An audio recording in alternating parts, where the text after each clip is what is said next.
Ya pemirsa, 6 ketua umum partai politik pada Kamis malam pekan lalu mendatangi Istana Merdeka Jakarta untuk menemui Presiden Joko Widodo. Mereka kebetulan merupakan anggota Koalisi Indonesia Bersatu.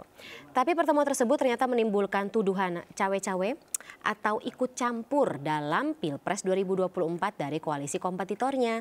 Kontan tuduhan ini juga langsung mendapat bantahan dari Presiden Joko Widodo sendiri dengan tegas. Presiden membantah tuduhan serta menyebut pertemuan tersebut hanya sebatas diskusi. Menurut Presiden, sebagai pejabat politik, urusan capres dan cawapres adalah ranah partai atau gabungan partai dan tidak menyalahi konstitusi. Jadi untuk menegaskan pertemuan tersebut, bukanlah sebuah upaya konsolidasi menuju Pilpres 2024 atau sebaliknya. Kita akan bahas lebih dalam malam hari ini bersama dengan Ferry Kurnia Rizkiansyah selaku Wakil Ketua Umum Partai Perindo dan Ray Rangkuti selaku pengamat politik Lingkar Madani. Saya sapa terlebih dahulu Bapak-Bapak yang sudah di studio malam hari ini. Selamat malam, Assalamualaikum. Waalaikumsalam, selamat malam Mbak Fani. Aduh, saya sudah lama tidak diapit oleh kedua punggawa dari pemilu yang setiap tahunnya memang selalu muncul di layar kita jelang pesta politik. Tapi kali ini saya harus tanya kepada Kang Ferry terlebih dahulu mungkin dengan perspektif yang berbeda terkait dengan pertemuan. Kalau Kang Ferry ketika melihat pekan lalu pertemuan antara Pak Presiden dengan kemudian 6 ketua umum parpol yang juga beberapa diantaranya pembantu Presiden dalam kabinetnya di Istana Merdeka, reaksi Kang Ferry waktu itu gimana? Ya, saya pikir ini kan satu pertemuan biasa ya, satu komunikasi politik yang dibangun oleh banyak kalangan, termasuk para pejabat publik yang ada. Ini menjadi bagian dari sebuah interaksi yang memang dilakukan seperti itu. Dan dalam konteks bagaimana membangun sebuah visi besar atau narasi besar ke depannya, saya pikir ini juga perlu digagas. Karena gini Mbak Fani, urusan terkait dengan soal koalisi ini kan sebenarnya yang nanti akan menentukan itu adalah para ketua umum partai seperti itu, dan nanti akan ditegaskan di dalam proses yang dilakukan dalam pendaftaran pasangan calon presiden wakil presiden ke Komisi Pemilihan Umum. Jadi saya pikir dalam konteks bagaimana membangun sebuah gagasan, sebuah narasi besar, saya pikir itu kan nggak ada problem dan semuanya dilakukan. Bahkan kami dari Partai Perindo pun melakukan berbagai kegiatan komunikasi politik dan juga safari politik. Kita kunjungan ke partai Gerindra, ke Golkar, bahkan nanti akan kepada partai-partai yang lain. Saya pikir ini menjadi bagian yang memang kita lakukan.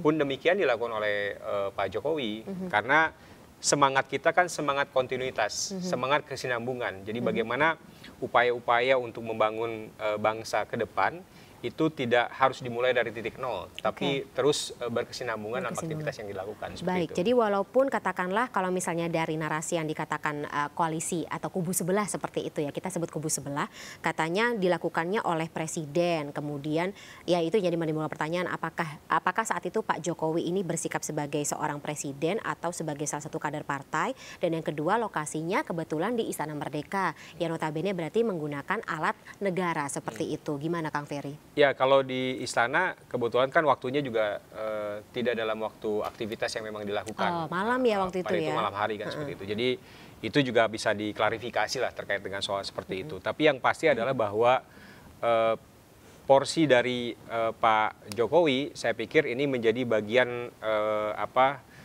dinamisator dari aktivitas yang memang dilakukan dalam sebuah komunikasi politik yang dilakukan para ketua umum partai. Jadi saya pikir sah-sah saja dilakukan dalam aktivitas yang ada, dan tadi saya katakan bahwa proses penentuannya itu kan nanti dikembalikan lagi kepada para ketua umum partai dan juga partainya masing-masing, dan itu ditegaskan di dalam konstitusi, dalam semangat yang memang ada dalam ketentuan aturan main pemilu sendiri seperti itu. Oke, nah kalau Bang Ray sendiri saya juga penasaran deh, karena saya mungkin belum lahir di pesta-pesta politik sebelumnya begitu. Yang dilakukan oleh Pak Jokowi sebelum ini pernah nggak sih dilakukan oleh kepala pemerintahan sebelumnya begitu, presiden-presiden sebelumnya jelang kebetulan waktunya memang bersamaan begitu dengan jelang pesta demokrasi berlangsung?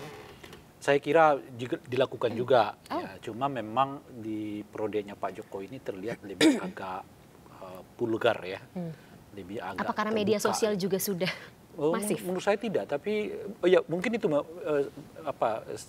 penyebarannya menjadi meluas gitu. Tetapi frekuensi pertemuan Pak Jokowi dengan intensitas yang tinggi terhadap Pilpres ini memang tidak hanya dilakukan waktu dengan 6 partai politik itu gitu loh. Jadi kalau kita runut sebelumnya jauh ke sananya itu kan kelihatan sekali.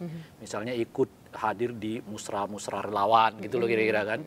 Saat itu beliau udah berbicara soal nanti rambut putih loh. Gitu. Sudah kasih kode keras. Kode keras ya kan. Dan sebagainya gitu. Sampai kepada pertemuan 6 partai politik itu gitu ya. Nah oleh karena itu kalau kemudian ada tanggapan atau pikiran bahwa kok kesan punya presiden ini terlibat lebih dalam gitu, saya kira juga nggak bisa dihindari bahwa apakah presiden memiliki hak untuk terlibat langsung di dalam proses politik pemilu ini, ya boleh-boleh aja. Kan beliau warga negara yang sama dengan seluruhnya yang punya hak untuk mendukung ya siapapun ya yang mereka inginkan gitu atau beliau inginkan gitu. Nah, masalah di kita itu sebetulnya bukan apakah beliau boleh atau tidak. Masalahnya kita itu adalah sejauh apa keterlibatan itu sehingga tidak sampai pada kategori satu melanggar aturan gitu ya. Yang kedua ketentuan itu tidak melanggar etik berdemokrasi gitu. Harus dilihat bahwa presiden itu bukan hanya sebagai kepala pemerintahan, beliau juga sebagai kepala negara. Sebagai kepala negara, beliau ini adalah penanggung jawab utama pelaksanaan pemilu. Karena laporan dari KPU nanti itu akan diserahkan kepada presiden sebagai kepala negara kan di ujungnya gitu. Dan kita ingat juga pemilu tahun 99 itu Presiden Habibie yang tanda kutip menyelamatkan hasil pelaksanaan pemilu. Karena pada saat itu Carut marut ya. Carut marut hasil pemilu tidak ditandatangani oleh KPU. pelaksana KPU, pelaksana pemilu atau penyelenggara pemilu yang kebetulan penyelenggaranya semua adalah berasal dari partai politik peserta pemilu. Gitu kan saat itu ya.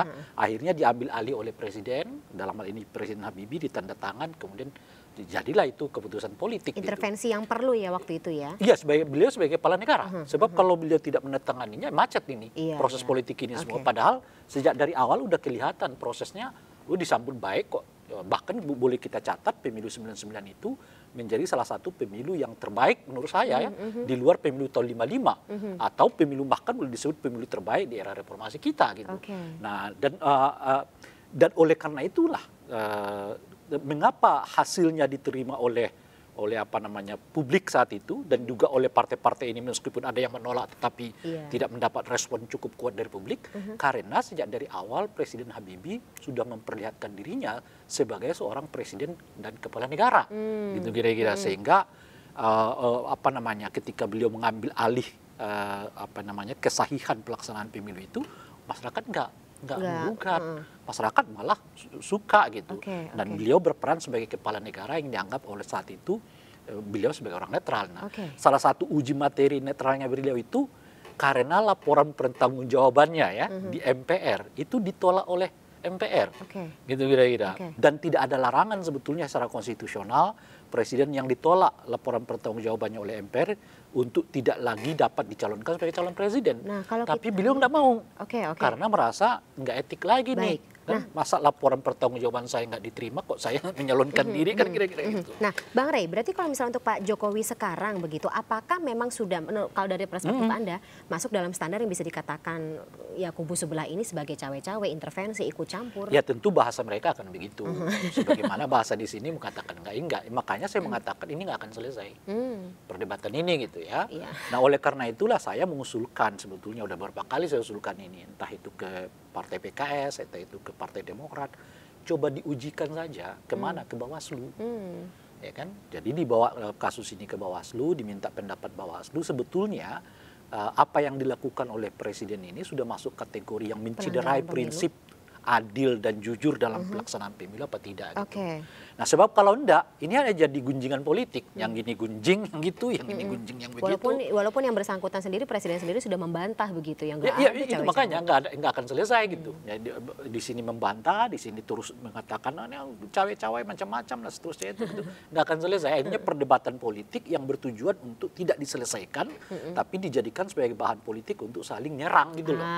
Nanti 2019 terulang lagi gimana? Itu nih yang saya gitu. Nah ini yang kalau saya pribadi yang saya jangan begitu dong. Kalau Anda merasa bahwa ini udah keterlaluan, udah melanggar bla bla, Anda laporkan saja nanti ke Bawaslu. Sesuai dengan jalur meskipun saya sendiri nggak terlalu yakin Bawaslu akan menyelesaikannya gitu kan. Kalau dilihat Bawaslu yang akhir-akhir ini gitu ya. Ya kita masih punya ekspektasi lah. Ya, tapi kalau nggak kemana lagi coba kan jadinya berdebat begini-begini aja gitu kan. Ya lagi-lagi jadi senjata politik takutnya seperti itu ya. Tapi Kang Ferry kalau misalnya dari kacamata Kang Ferry sendiri begitu melihat setelah pertemuan di Istana Merdeka kemudian narasi yang muncul di publik juga tidak hanya dari parpol, tetapi juga dari warganet begitu. Terutama setelah munculnya bantahan dari Pak Presiden. Apakah cukup memberikan sebuah efek ya lagi-lagi supaya kita tidak kembali ke 2019 yang menggunakan satu isu sebagai senjata politik satu sama lain? Ya, sebenarnya kan hal yang memang sangat penting sekarang untuk kita bangun itu adalah bagaimana keterikatan kita supaya kita betul-betul tidak mencontoh 2019 misalnya. Karena ini kan kompetisi, ini kan kontestasi. Yang saya yakin ini tidak mau masuk pada wilayah-wilayah keterbelahan kan seperti itu. Nah, seakan-akan sekarang ini masuk pada wilayah keterbelahan lagi gitu kan.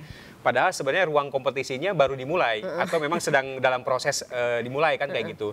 Nah, ini yang saya pikir harus kita jaga juga. Dan saya meyakini bahwa Pak Jokowi pasti juga bilang seperti itu, bahwa ruang-ruang ini adalah ruang-ruang kontestasi yang kita membangun sebuah peradaban bangsa yang memang lebih baik kan kayak gitu. Sehingga untuk masuk pada wilayah itu ya kita harus membangun dengan lebih baik juga gitu ke depannya, sehingga nantinya tidak akan ada problem. Kalau memang nanti karena faktor-faktor yang tidak sesuai maka akan muncul keterbelahan dan muncul nanti akan ada semacam ya legacy untuk perpecahan, ini akan problem lagi dan akan muncul 2019 lagi. Polarisasi kita akan semakin membelah seperti itu. Nah, ini dari sekarang kita harus sajut. Maka proses demokrasi yang dibangun itu betul-betul harus proses demokrasi yang riang gembira.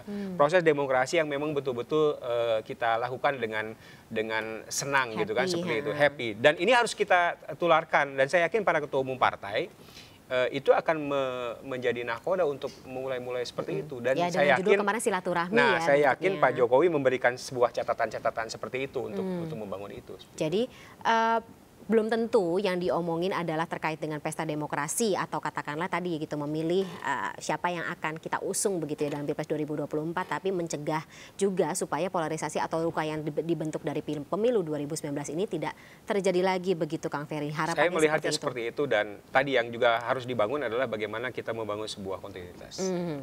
Tapi kayaknya sebenarnya narasi tersebut muncul karena kalau gosip-gosip yang beredar seperti itu tuh karena ada satu parpol yang tidak diundang dan kebetulan parpol tersebut berada di kubu sebelah. Bang Rey sendiri setuju nggak sih? Itulah yang mengakibatkan mengapa pendapat bahwa pertemuan itu lebih bersifat politik ketimbang pertemuan kenegaraan gitu. Karena salah satu partai yang tidak sekarang bukan bagian dari katakanlah koalisi pemerintahan. Masih bagian sih sebetulnya ya, tapi sudah berbeda jalan lah gitu ya. Nggak diundang. Ini kan seolah-olah partai politik yang diundang oleh presiden itu adalah partai politik yang kemungkinan besar akan mengusung calon yang justru secara umum dekat dengan Pak Jokowi. Entah itu mungkin Ganjar, entah itu mungkin Pak Prabowo dan sebagainya gitu ya. Nah, efek dari itu kalau sekiranya Nasdem diundang dan bertemunya di Istana Negara, ya orang akan mengatakan ya itu pertemuan koalisi gitu kan, dan atau betul mungkin silaturahmi kenegaraan atau gitu ya? apa artinya kecurigaan politiknya akan berkurang. Loh ini kok Nasdem udah jelas-jelas bagian dari pemerintahan kok malah nggak diundang gitu. Nah, berarti yang jadi pertanyaan adalah kan biasanya kalau misalnya untuk langkah-langkah seperti ini harusnya kan dipikirkan secara matang. Apakah ini memang yang direncanakan oleh Pak Presiden seperti itu? Saya melihatnya dalam perspektif politik dulu ya. Mengapa presiden seperti terlihat agak maju nih? Agak, ya itu tadi bahasanya agak cawe-cawe, kelihatan banget nih cawe-cawenya gitu. Karena mungkin ya dalam bacaan saya setelah PDI mendeklarasikan Ibu Ganjar sebagai calon presiden, ini apa istilahnya itu ya, bacaan politiknya agak berubah semua nih. Oh iya benar sih. Agak goyang auranya semua berubah nih ya, gitu ya. berubah. Serba bingung ini semua ya. Karena orang nggak menduga bahwa secepat itu Ibu Mega mendeklarasikan Ganjar gitu. Orang menyangkanya di Juni. Ya, sehingga strateginya nanti Juni ke sana gitu loh kira-kira tuh kan. Kenyataannya dibacakan. Nah, ini goyang semua. Saya kira misalnya kayak KIP tuh agak goyang ya karena tiba-tiba P3 juga ikut ke Ganjar. Mungkin akan menyusul nanti PAN yang akan sendirian Airlangga. Nah, Airlangga akhirnya kemudian ketemu dengan ini, ketemu itu, ketemu ini. Jadi riuh. Masuk ketemu Perindo waktu itu ya? Termasuk ketemu riuh. Dan saya kira Presiden juga mengalaminya. Mengalami tiba-tiba, loh ini apa yang harus kita kerjakan ini kan. Kaget juga. Kaget gitu juga. Ya? Pada saat yang bersamaan tumbuh elektabilitas yang sama di antara dua orang yang memang sedang digadang-gadang oleh Pak Jokowi gitu. Yang dua-duanya dekat. Dua-duanya dekat, yang mungkin sebetulnya diharapkan itu ketika ini diangkat dalam rangka untuk menekan Ibu Mega supaya mendorong Ganjar secepat mungkin gitu. Ini ternyata elektabilitasnya sama. Jadi Pak Jokowi sudah berada dalam posisi yang mana ini jadinya kan kira-kira gitu ya. Ya. Iya, karena udah 50-50, sini 50, sini 50 dan nggak mungkin dukung dua-duanya. Kan harus dukung salah satu di antara mereka gitu. Nah, kelinglungan itulah menurut saya yang mengakibatkan Pak Jokowi mengundang teman-teman koalisi ini untuk pertama yang tentu saja melihat membaca reaksi mereka seperti apa. Yang kedua menawarkan mungkin ide baru. Salah satunya adalah soal bagaimana mempertemukan Ganjar dengan Pak Prabowo gitu ya, yang saya udah juga berkali-kali mengatakan kalau ditanyakan sekarang ke Pak Prabowo pasti Pak Prabowo mengatakan saya tidak mau, saya mau tetap jadi calon presiden gitu ya. Juga sudah iya kan 50% gitu. Dan di luar itu adalah mungkin Pak Jokowi ingin memastikan bahwa partai-partai politik ini dengan segala perubahan situasi ini tetap di bawah koordinasi Pak Jokowi gitu. Jadi Pak saya Jokowi kira tetap lebih harus itu. tahu pergerakannya gitu ya. Oleh karena itu ya Pak Jokowi buru-buru mengundang 6 partai politik itu dan mengecualikan Nasdem di luarnya. Tentu 6 ini adalah partai politik yang ada sebagai pengusung ya. Kalau kayak Perindo kan belum ya kan, belum bagian dari pengusung dan sebagainya gitu ya. Tapi dipertimbangkan Itu yang saya pahami ya dari kenapa tiba-tiba kelihatan presiden agak maju, tapi kan setelah mendapatkan kritik yang begitu luas dari publik dan mungkin ya sudah mulai agak kebaca kemana-kemananya gitu, kelihatan lebih agak tenang. Tapi saya kira ketenangan itu bukan berdasarkan karena bacaan politik ya, tapi lebih karena memang harus tetap dijaga wibawa presiden sebagai kepala negara di mata di luar rakyatnya ya. Bahwa beliau punya pilihan politik, kemauan politik, ingin memastikan seluruh capaian-capaiannya juga akan terlaksana itu sah secara politik, hak beliau gitu. Nah, oleh karena itu saya agak berbeda dengan presiden tadi. Kalau presiden mengatakan nanti kalau KPU sudah umumkan, saya tinggal, artinya seolah-olah presiden mengatakan saya tinggal bersikap nggak ngapa-ngapain. Justru sebaliknya, justru setelah diumumkan oleh KPU lah siapa calon presiden yang sah mengikuti Pilpres 2024 itu, disitulah presiden boleh terlibat kampanye yang sesuai dengan aturan undang-undang. Ya kan, karena diatur undang-undang itu presiden boleh kampanye, menteri boleh kampanye, siapapun boleh kampanye selama sesuai dengan aturan gitu. Nah, di situ justru hak politiknya presiden itu dapat diperkenankan, ikut saja kampanye. Kan oleh karena itu kan ada aturannya tuh, ya nggak boleh pakai fasilitas negara, nggak boleh gini dan seterusnya. Tapi kan bebas buat kampanye. Bebas kampanye, dia tetap endorse siapapun itu. Nah itu satu. Nah yang kedua, sebetulnya kalau Pak Jokowi mau, apa yang dilakukan oleh Pak Jokowi sebetulnya 3-4 bulan sebelumnya, kan efeknya kelihatan kok. Ketika beliau misalnya menggandeng Pak Prabowo kemana-mana, kan elektabilitas Pak Prabowo naik tuh gitu kan. Atau endorse menyebut rambut putih ya, waktu itu juga. Ya, artinya kalau Pak Jokowi tidak dalam kondisi yang saya sebutkan tadi itu, tiba-tiba ini petanya berubah ya, agak bingung semua itu, sehingga gelagapan gitu. Sebetulnya jauh lebih elok kalau Pak Jokowi mau melakukannya seperti yang sudah dilakukan oleh beliau sebelumnya.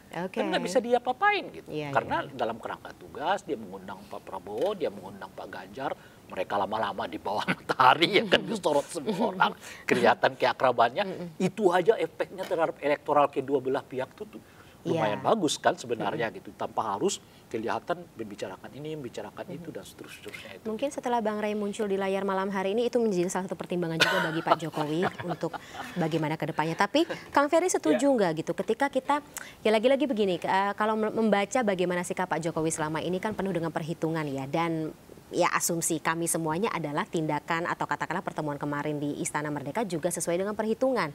Memang seperti itu, membuat sebuah statement dan sudah mempersiapkan gitu konsekuensinya akan jadi seperti apa begitu, tidak hanya bagi dirinya sendiri tetapi juga tentunya bagi konstelasi politik. Iya, saya pikir apapun yang dilakukan oleh Pak Jokowi itu pasti sudah mendapatkan kalkulasi politik yang penuh seperti itu. Baik apa nanti yang dikeluarkan secara gestur, secara bahasa. Terang-terangan disebut loh, nggak diundang tuh karena apa dan gitu. juga hal-hal yang memang terkait dengan wacana atau narasi yang memang dibangun. Saya pikir itu sudah dalam kalkulasi yang ada. Yang pasti adalah bagaimana kita melihat secara utuh proses yang memang dilakukan. Jadi kalau kita melihatnya sepotong-sepotong, saya pikir itu nanti akan menimbulkan bias seperti itu. Tapi ketika kita melihat secara utuh bagaimana aktivitas yang dilakukan oleh Pak Presiden dari mulai awal sampai sekarang, saya pikir itu nggak ada problem seperti itu. kami misalnya dari Partai Perindo sendiri kan belum menentukan siapa nanti akan didukung. Walaupun tentunya kita tetap menunggu arahan dari Pak Jokowi karena kita menjadi bagian dari koalisi dengan Pak Jokowi. Nah ini yang memang kita juga tetap hitung aktivitas-aktivitas yang dilakukan yang nanti akan menjadi bagian penting oleh kita. Termasuk pertemuan kemarin di Istana Merdeka juga jadi hitung-hitungannya partai? Oh iya, semuanya, semua aktivitas yang dilakukan, termasuk safari politik kami, itu juga menjadi bagian penting, termasuk komunikasi politik yang memang dilakukan oleh kami, Ketua Umum Partai Perindo, itu juga menjadi penting kita lakukan. Jadi ibaratnya ada gelombang dinamika politik yang terjadi ya setelah pencapresan atau pengusungan nama Ganjar Pranowo sebagai capres oleh PDIP dan tadi pertemuan 6 Ketua Umum Parpol di Istana Merdeka. Dan ini juga jadi pertimbangan dari apa yang akan dilakukan oleh Partai Perindo, strategi seperti apa yang mungkin akan dilakukan dalam waktu dekat, mau ketemu siapa?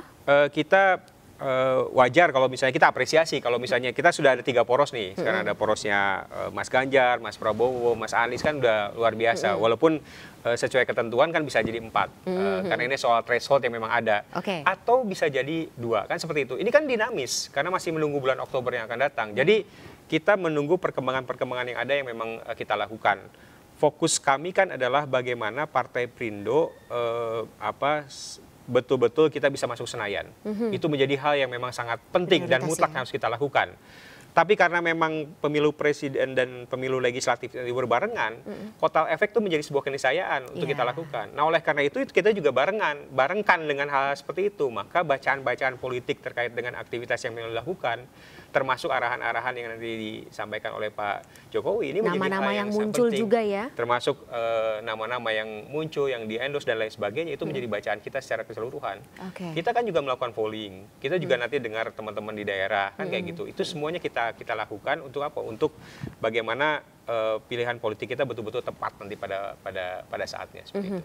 Tapi lagi-lagi tetap berada di bawah katakanlah endorsement atau apa ya namanya influence begitu dari Pak Presiden. Ya, karena itu sudah jelas ya. Sejak kita ulang tahun ke-8 itu Pak Haritanu sudah sangat jelas menegaskan bahwa kita ikut arahan Pak Jokowi seperti itu.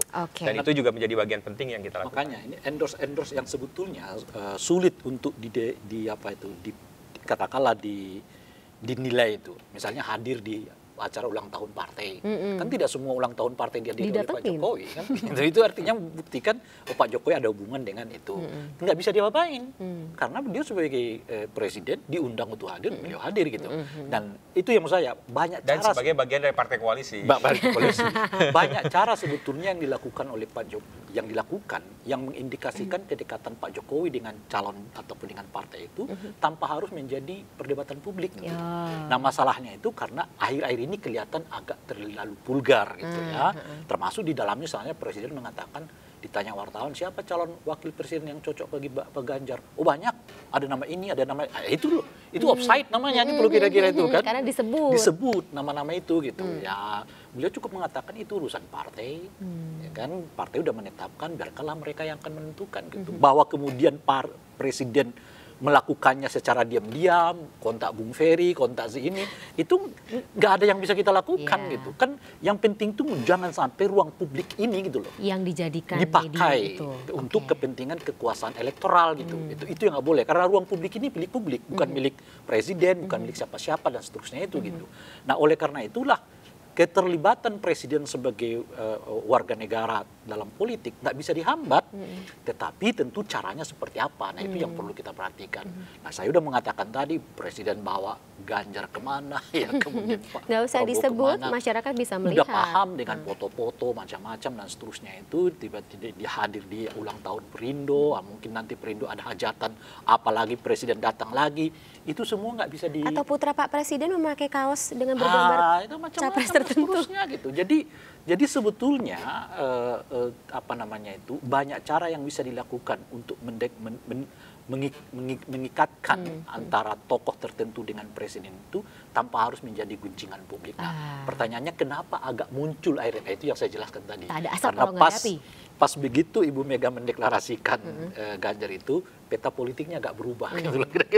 Luar biasa ya, ini seperti main catur. Jadi kalau misalnya ada pihak yang satu masukin bidak apalagi yang akan kita lihat gitu sebagai strategi lawannya. Tapi yang pasti Mbak Fani, Bung Rai, bahwa proses ini masih panjang, masih dinamis, masih cair seperti itu. Jadi konstelasi ini pasti akan berubah terus, walaupun ada hal-hal yang memang dilakukan oleh banyak pihak seperti itu, tapi tetap akan melihat pada waktunya, pada Oktober, November itu yang memang akan menentukan. Tinggal beberapa bulan lagi ya. Oleh karena itu mungkin saya kira 2 bulan 3 bulan akan ada perubahan lagi. Jadi orang akan lihat dulu ini di antara dua tokoh ini yang melaju elektabilitasnya siapa. Karena sekarang kan 50-50, di margin error aja bedanya. Iya, kita masih melihat pergerakannya masih belum terlalu signifikan begitu bedanya ya. Baik. Bang Rey dan juga Kang Ferry, senang sekali sebenarnya atas dialog yang sangat hidup begitu malam hari ini terkait dengan bagaimana ya sebenarnya isunya satu tapi ternyata narasinya jadi berkembang luas, tapi kita harapkan agar ini tidak mencederai lagi-lagi kesenangan atau kebahagiaan kita dalam menghadapi Pilpres atau Pesta Demokrasi 2024 berikutnya. Terima kasih sebelumnya saya ucapkan kepada Kang Ferry dan juga Bang Rey atas waktunya dalam MNC News Prime malam hari ini. Kita ketemu lagi dalam kesempatan ya. Siap. Dan pemirsa, MNC News Prime masih akan kembali sesaat lagi, tetaplah bersama kami.